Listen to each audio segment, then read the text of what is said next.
సుచిత్ర, నువ్వు కొంచెం మనోధైర్యంతో ఉండు. ఇలా మాట్లాడి మాలో ఉన్న ధైర్యాన్ని, ఆశల్ని చంపేయకు. ఆయన ఇంటికి క్షేమంగానే తిరిగొస్తారు. ఏమైందమ్మమ్మా? వరల్డ్ కప్ ఓడిపోయిన ఇండియన్ టీం లాగా అందరూ అంత డల్ గా ఉన్నారు. మీరెక్కడికెళ్ళొస్తున్నారు? అదేంటమ్మా అలా అంటావు? మీకున్న బాధ మాకుండదా? వంశీ కనిపించట్లేదని, అసలేమయ్యాడో ఎక్కడున్నాడో అని అడ్రస్ వెతుక్కుంటూ ఆ వసుంధర ఇంటికెళ్ళాం. వంశీ గురించి ఆ వసుంధర ఏమైనా చెప్పిందా? లేదమ్మమ్మా, మేం వెళ్ళినప్పుడు అది ఒక మూల కూర్చొని ఏడుస్తూ ఉంది. ఎంత అడిగినా నోరు విప్పట్లేదు. జుట్టిలా విరబూసుకొని దయ్యంలా కూర్చుంది. అందుకే చడామడా 2 తగిలించి వచ్చేసాం. వంశీ ఎక్కడికెళ్ళాడో తనకు కూడా తెలీదంటమ్మా.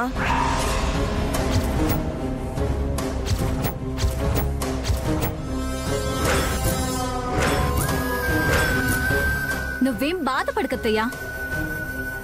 బావ ఎక్కడున్నా వెతికి పట్టుకొని మేము తీసుకొస్తాం. అసలు దీనంతటికీ కారణం మీరే.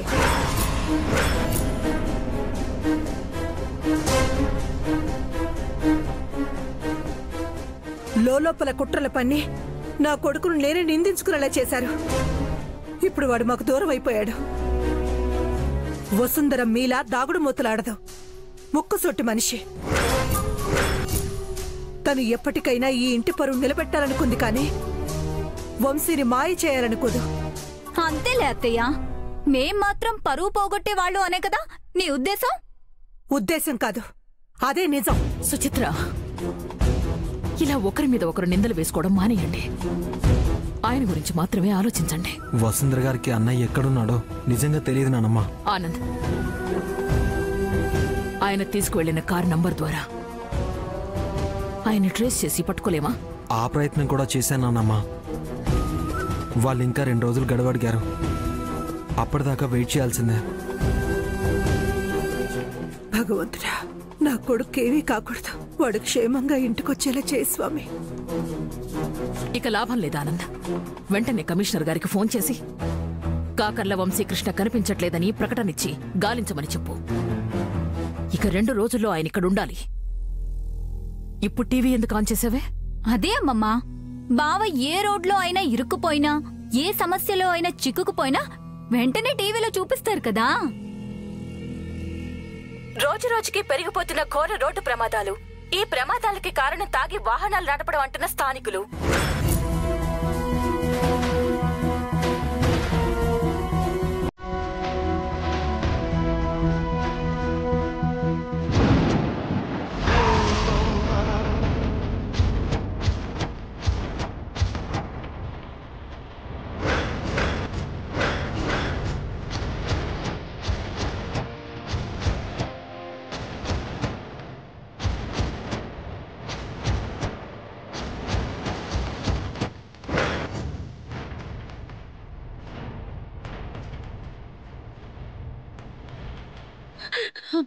నానమ్మా, ఆనంద్,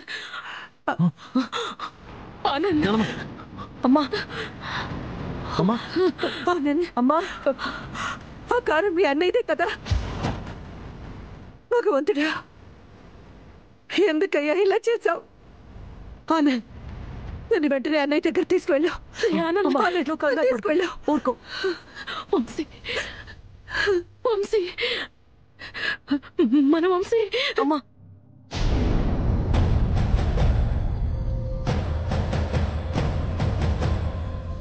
వసుంధరా, కాఫీ కలమని చెప్పి 1 గంట అయిందే. అప్పటి నుంచి తల పగిలిపోతుంది నాకు.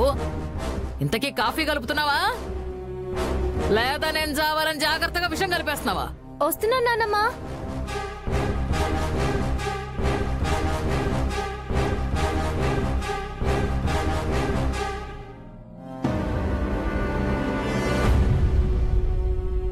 వికారాబాద్ ఫారెస్ట్ లో ఘోర రోడ్డు ప్రమాదం.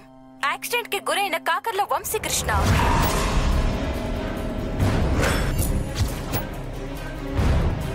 వసు, ఏమైందా లేక్యా? వంశీ గారు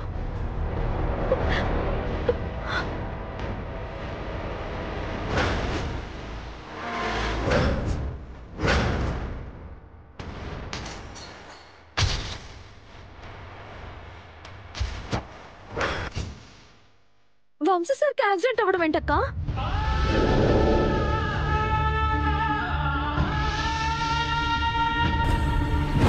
వసు వసు వంశీ సార్కి యాక్సిడెంట్ జరగలేదు.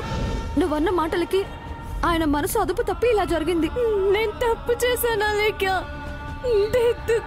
పెద్ద తప్పు చేశాను. ఇప్పుడు ఆయన ఎలా ఉన్నారో ఏంటో. రామచంద్ర చేయి దాటిపోయిందక్క. నువ్వు ఆయన విషయంలో చాలా ఆలస్యం చేశావు. కార్ చూడు ఎలా అయిపోయిందో. లేదా లేక నేనుండగా ఆయనకేం కాదు, ఆయనకే హాని జరగకూడదు. నేను వెంటనే చూడాలి. బబ్బబ్బబ్బబ్బా! ఈ వసుంధరని ఒక కప్పు కాఫీ అడిగితే మంట పెట్టిందో తలెక్కడన్నా పెట్టి తగలబెట్టిందో. వసే వసుంధర, ఒక కప్పు కాఫీ అడిగితే ఇంత లేట్ అంటే? అమ్మా అమ్మా! వసే, ఎంత పని చేసావే! నేనెత్తిని మల్లె తెగతో చుట్టా నీకు రాబందులు పెట్టినా బెట్ట.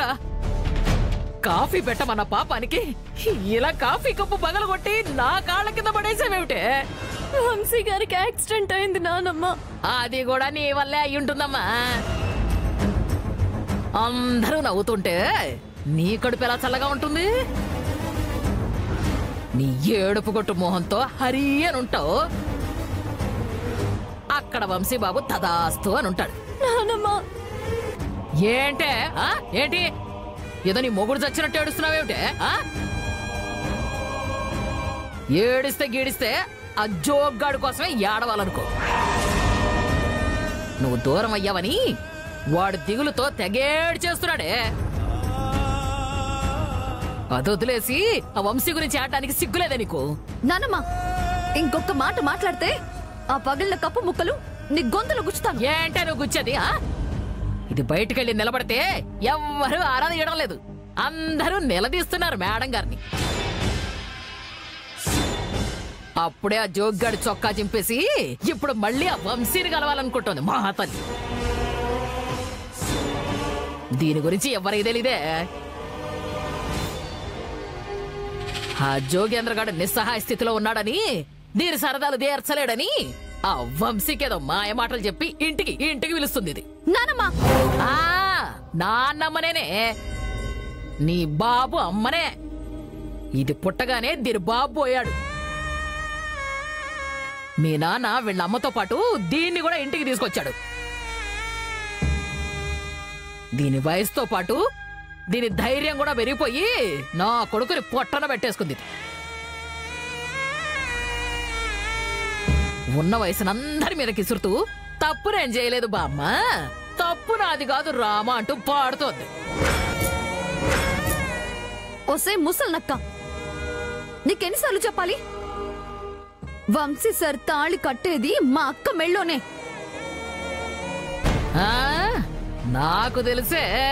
నాకు తెలుసు ఇది వంశీతో సెక్రటరీగా ఉంటూ గుట్టురట్టుగా సావాసం చేసి ఎవ్వరికీ అనుమానం రాకుండా సింపతి కోసం ఏడ్చే రకమే ఇది. ఇప్పుడు ఆ వంశీ బాబు లేకపోతే ఆర్థికంగా ఎవరు ఆదుకుంటారో ఏంటోనని దీని భయం. నానమ్మా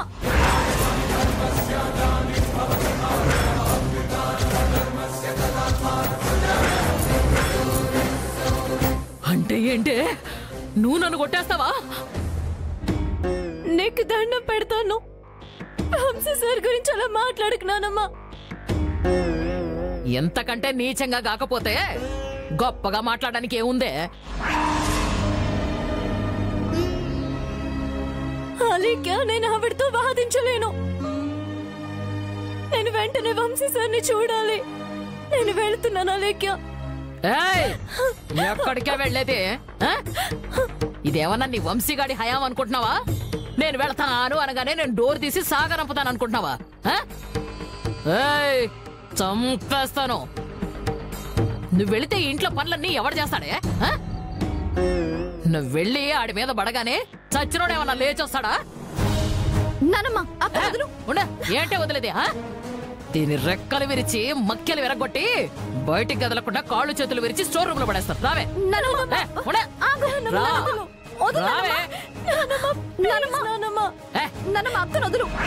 నువ్వేంటే ఏంటి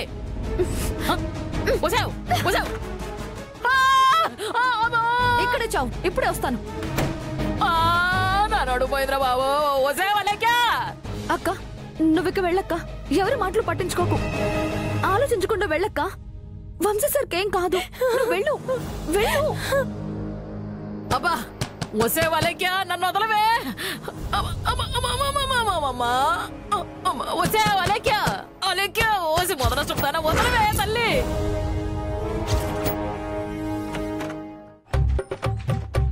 నానమ్మా, అక్క వెళ్ళిపోయింది నానమ్మా.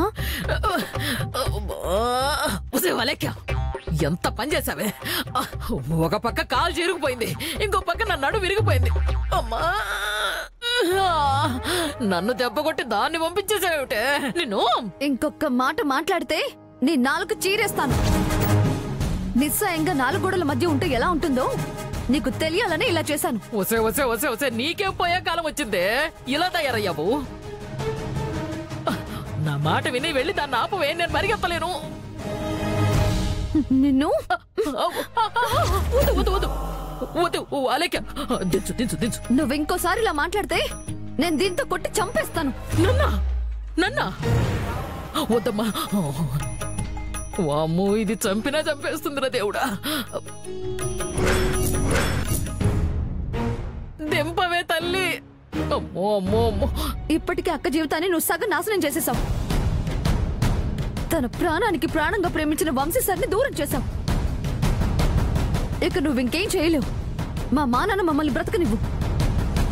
వంశీ సార్తో అక్క పెళ్ళవగానే ఆనంద్ గారితో నా పెళ్లి జరుగుతుంది.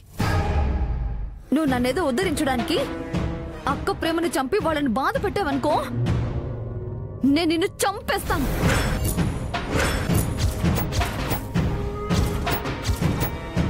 గుర్తు పెట్టుకో, అక్క పెళ్లి వంశీ సార్తోనే జరుగుతుంది.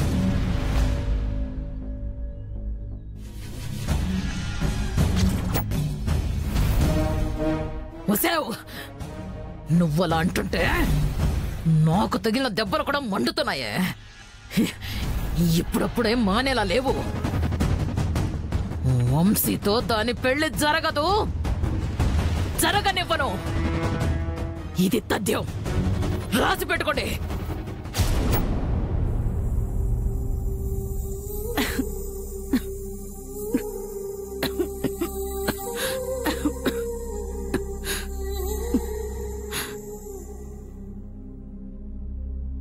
టిఫిన్ తినమ్మా. నీకెందుకు నాన్న శ్రమ, నేను తింటానులే.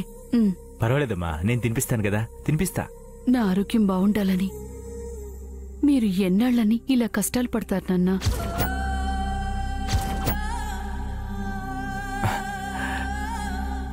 అమ్మా తిను.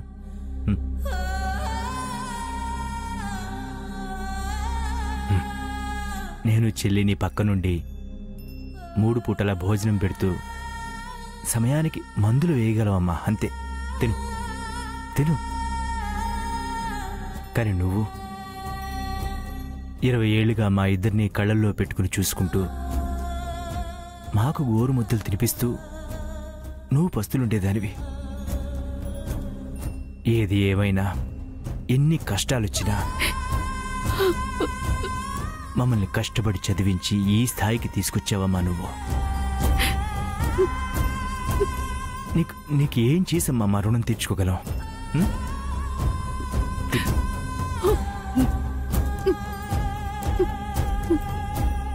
బ్రతకడానికి కష్టంగా ఉన్న నాకు నీ మాటలు వింటుంటే నాకు చిక్కులో నుంచి ఊరటిచ్చినట్టుందిరా.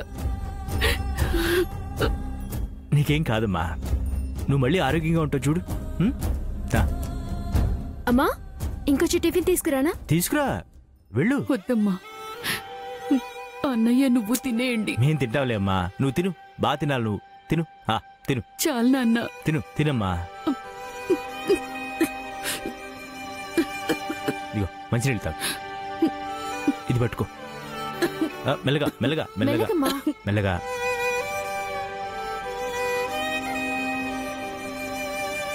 మీరు వెళ్ళి తినండమ్మా. రా అన్నయ్య. నువ్వు రెస్ట్ తీసుకోమ్మా. అలాగే.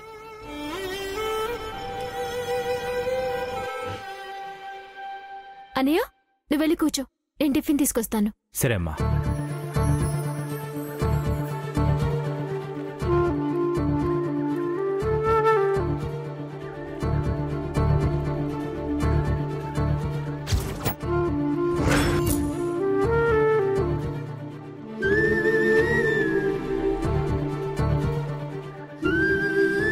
మీరు దేవుడిలా సహాయం చేయడానికి వచ్చారు అని అనుకోలేదు సార్. నేను దేవుడే నా కోసం వచ్చాడు అని అనుకున్నాను. చనిపోవాలి అనుకున్న నన్ను నాలో ఉన్న ఆలోచనని చంపేసి బ్రతికించారు. నా సమస్యలు మీతో చెప్పుకోగానే డబ్బు సహాయం చేస్తాను అన్నారు. హాయిగా ఉన్న మీకు నా దురదృష్టం వల్లే సార్ యాక్సిడెంట్ జరిగింది.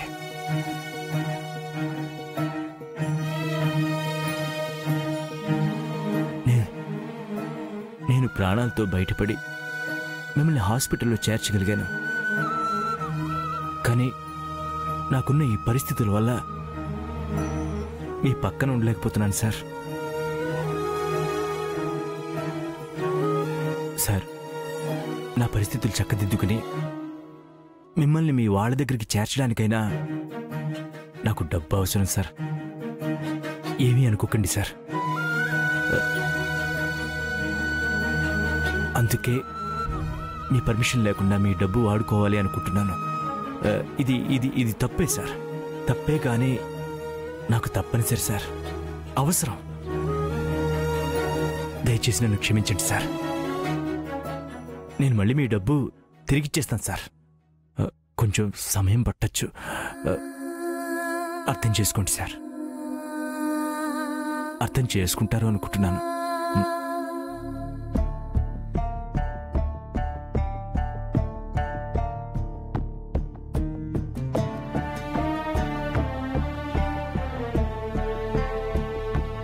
అన్నయ్య,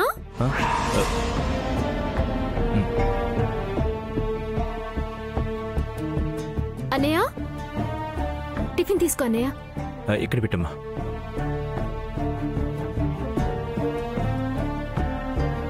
వికారాబాద్ రోడ్డు ప్రమాదంలో నుజ్జునుజ్జైన కార్లో ఉన్న మనుషులు గల్లంతు. స్థానికుల సమాచారం ప్రకారం అడవిలో పడ్డట్టు చెప్తున్నారు. ప్రమాదానికి గురైన వాళ్ళు ఎవరో ఏంటో అనే విషయం ఇంకా తెలీదు.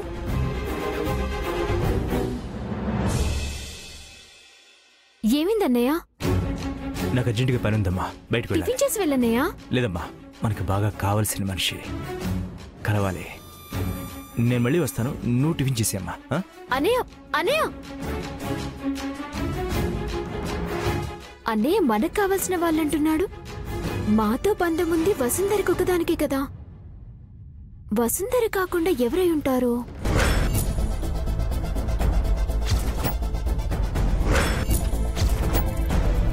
Auto, auto. ఎక్కడికి వెళ్ళాలి మేడం? ఇక్కడికి దగ్గరలో ఉండే హాస్పిటల్కి రండి మేడం, ఎక్కండి.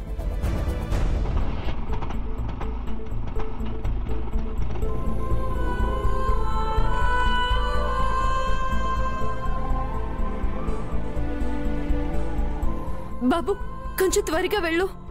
ఎందుకు మేడం అంత కంగారు? ఇంతకు ఏమైంది? దేవుళ్ళంటే మా సార్కి యాక్సిడెంట్ అయింది. ఆయన ఎలా ఉన్నారో ఎక్కడున్నారో తెలియదు.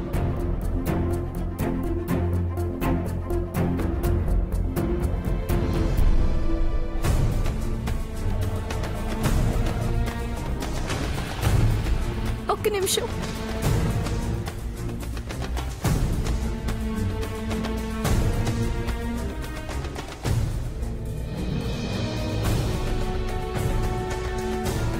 ఎక్స్క్యూజ్ మీ, చెప్పండి. ఇక్కడ వంశీకృష్ణ అనే పేషెంట్ ఉన్నారా? Accident case. ఒక్క నిమిషం మ్యామ్, నేను ఇప్పుడే చూసి చెప్తాను.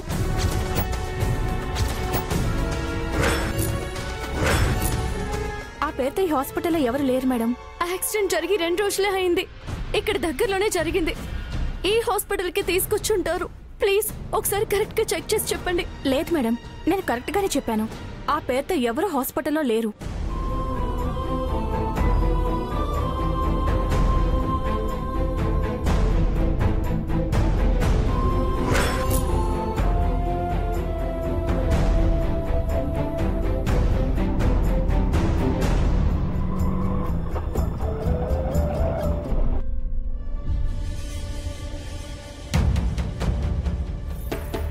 ఎన్ని హాస్పిటల్స్ తిరగాలి మామ్? ఇంత రహస్యంగా బావని ఎవరు రక్షించుంటారు? ఇంతకీ బావని హాస్పిటల్లో జాయిన్ చేసి ఉంటారంటావా? ఏం మాట్లాడుతున్నావు బేబీ? కార్ని చూసావుగా ఎలా అయ్యిందో? ప్రాణాలు పోయుంటాయేమో అని కంగారు పడుతుంటే హాస్పిటల్లో జాయిన్ చేసి ఉంటారా అని అడుగుతున్నావా? హాస్పిటల్స్ అన్ని వెతికితే కానీ తెలీదు. ముందు హాస్పిటల్లో చూద్దాం పద.